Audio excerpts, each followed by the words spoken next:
کوئی ایک حدیث، آپ میں سے جتنے علماء ہیں وہ کوئی ایک حدیث مجھے نکال کے بتا دیں جس میں رسول اللہ صلی اللہ علیہ وسلم نے یہ فرمایا ہو کہ میرے بعد جو چیز میرے منہ سے نکل رہی ہے اس کو لکھ کر محفوظ کر لینا کہیں۔ جب اللہ تعالیٰ نے یہ کتاب اتاری تو اللہ تعالیٰ کو ہر چیز کے بارے میں علم تھا۔ اللہ تعالیٰ کو اس وقت بھی علم تھا، اللہ تعالیٰ کو آنے والے دنوں کا بھی علم ہے، اور اللہ تعالیٰ کو قیامت کے بعد کیا ہونا ہے اور کتنے لوگوں نے دوزخ اور جہنم یا کتنے لوگوں نے جنت یعنی بہشت میں جانا ہے سب پتہ ہے۔ تو صرف اللہ تعالیٰ کے اندر اللہ ہی ایک واحد ایسی ذات ہے جس کے اندر کیوریاسٹی نہیں ہے کوئی چیز جاننے کے لیے۔ جاننے کی کیوریاسٹی انسانوں کے اندر ہوتی ہے کہ فلانی جگہ پر کیا ہے، اس چیز کو ہاتھ نہیں لگانے کا بولا ہے تو کیوں ہے، اس دروازے کے اندر کیا چیز ہے، کل کیا ہوگا، بڑا ہو کے میں کیا بنوں گا، میرے بچوں کی شادیاں کہاں ہوں گی، یہ ساری کیوریاسٹی، کیونکہ اللہ تعالیٰ نے انسان کو جو سوچ دی ہے اس میں اللہ تعالیٰ نے اس کو مستقبل کا نہیں بتایا۔ یہ صرف اور صرف اللہ تعالیٰ کو ہی پتہ ہے مستقبل کا۔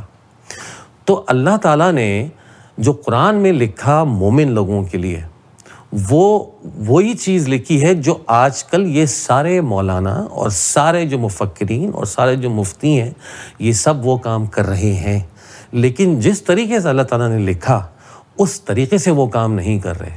سورہ توبہ میں اللہ تعالیٰ آیت نمبر 122 کے اندر فرماتے ہیں، کیونکہ اللہ تعالیٰ کو یہ چیز پتہ تھی کہ ایسا نہیں ہو سکتا کہ سب کے سب نکل جائیں اور دین کا علم حاصل کریں، تو اللہ تعالیٰ نے کہا کہ ایسا ہو نہیں سکتا تھا کہ سب کے سب نکل جاتے، کیونکہ ہر کسی کو، عورت ہیں، بچے ہیں، بوڑھے ہیں، بزرگ ہیں، لوگ ہیں، اور لوگوں میں بھی اللہ تعالیٰ نے بہت لوگوں کو اس چیز کی صلاحیت دی ہے کہ وہ جا کر زیادہ طریقے سے اچھے طریقے سے سیکھیں اور زیادہ اچھے طریقے سے سمجھائیں، اور ہر کسی کو یہ صلاحیت نہیں ہے۔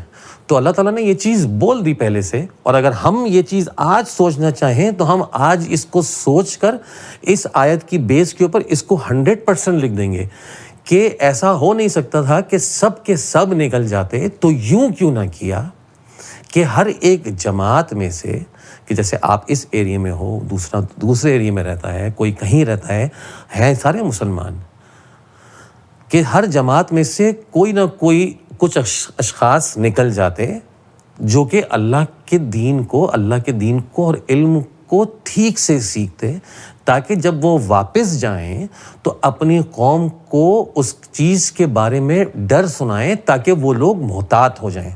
کون لوگ محتاط ہو جائیں؟ وہ جن کے اندر اتنا سینس نہیں ہے، وہ جن کے اندر اتنی کیپیبلٹی نہیں ہے کہ چیزوں کو گریب کر کے دوسرے کو سمجھا سکیں۔ اللہ تعالیٰ نے یہ نہیں کہا تھا کہ ہر بندہ نکل جائے اور اپنی اپنی چیزیں گریب کر لے اور آ کر اپنی انڈیویجول جماعتوں کو کوئی ڈیفرنٹ چیزیں بتائے تاکہ سارے مسلمان ایک دوسرے کے دشمن ہو جائیں۔ اللہ تعالیٰ نے جو سمجھنے کی اور جو ایک چیز کے اوپر رہنے کی کتاب نازل کی ہے وہ قرآن ہے۔ کوئی ایک حدیث، آپ میں سے جتنے علماء ہیں وہ کوئی ایک حدیث مجھے نکال کے بتا دیں جس میں رسول اللہ صلی اللہ علیہ وسلم نے یہ فرمایا ہو کہ میرے بعد جو چیز میرے منہ سے نکل رہی ہے اس کو لکھ کر محفوظ کر لینا کہیں۔ قرآن کی اگر بات کرتے ہیں تو قرآن کے اندر 30 سپارے ہیں۔ کیوں اللہ تعالیٰ 40 سپارے نہیں کر سکتے تھے قرآن میں؟ 50 نہیں کر سکتے تھے؟ جس اللہ نے رسول اللہ صلی اللہ علیہ وسلم کو 63 سال یعنی کہ 63 ایئرز کی ایج دی، وہ ان کو 75 ایئرز کی ایج نہیں دے سکتے تھے، 100 ایئرز کی ایج نہیں دے سکتے تھے؟ ہر نبی سے اللہ تعالیٰ نے یہ بات پوچھوائی جبرائیل علیہ السلام کے تھرو کہ تمہیں اس دنیا میں مزید رہنا ہے یا تمہیں اب جانا ہے اللہ کے پاس۔ جب ان کا ٹائم آ گیا تو ہر نبی کو ان کی مرضی سے ہی اللہ تعالیٰ نے اپنے پاس بلایا ہے۔ تو اللہ تعالیٰ اگر چاہتے تو 40 سپاروں کی جگہ اگر آپ جتنا ذخیرہ جمع کر کے حدیثوں کے اوپر ایک دوسرے کے کپڑے اتارنے میں لگے ہوتے ہیں اور اسلام کی دھجیاں بکھیر رہے ہیں، لٹرلی آپ دھجیاں بکھیر رہے ہیں اسلام کی ان حدیثوں کے اوپر جن کا آپ کو کوئی سر پیر نہیں ملتا، لیکن کوئی اگر ان کو برا کہہ دے تو آپ کا پورا ٹولہ اس شخص کو قتل کرنے کے ذمہ ہو جاتا ہے۔ جس چیز کے بارے میں اللہ تعالیٰ نے فرمایا ہے کہ اگر تم نے ایک انسان کی جان لی تو تم نے پوری انسانیت کو تباہ کیا، اور آپ نے اگر کسی ایک کی جان بچائی تو آپ نے پوری انسانیت کو بچایا. تو آپ بچانے کے اوپر ہیں یا جان لینے کے اوپر ہیں؟ آپ نے کتنی انسانیت کی جان لے لی ہے؟ کتنے لوگوں کو کوئی عورت اپنے کپڑوں کے اوپر اگر وہ حلوہ لکھوا کے آ جاتی ہے تو آپ اس کو مارنے کے اوپر تل جاتے ہیں. خدا کا خوف کرو. آپ کس جگہ جا رہے ہو؟ آپ کس جگہ جا رہے ہو؟ وہ ایک کتاب جو ایک سیدھا راستہ آپ کو دکھاتی ہے، وہ ایک، اور جس کی پہلی سورت کے اندر اللہ تعالیٰ فرماتے ہیں کہ ایاک نعبد و ایاک نستعین اہدنا الصراط المستقیم.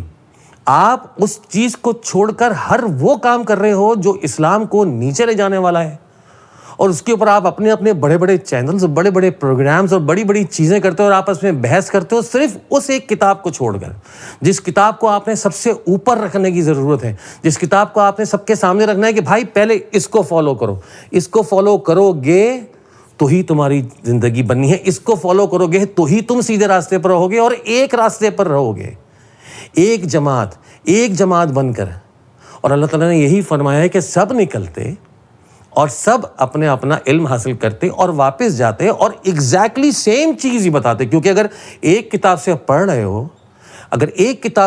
رہے ہو تو اپنا میسج بھی ایک ہی کنوے کرو گے. تو جو تمہارے پرابلمز اور جو تمہارے مسائل آپس میں کریٹ ہو گئے ہیں وہ کریٹ زندگی میں کبھی نہ ہوتے.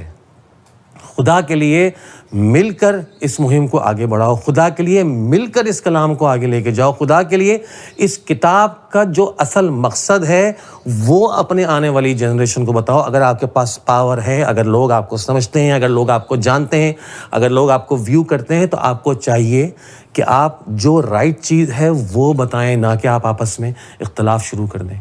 انشاءاللہ آپ سے ملاقات ہوگی بہت جلد ایک اگلی ویڈیو میں. اپنا خیال رکھیے. السلام علیکم ورحمۃ اللہ وبرکاتہ.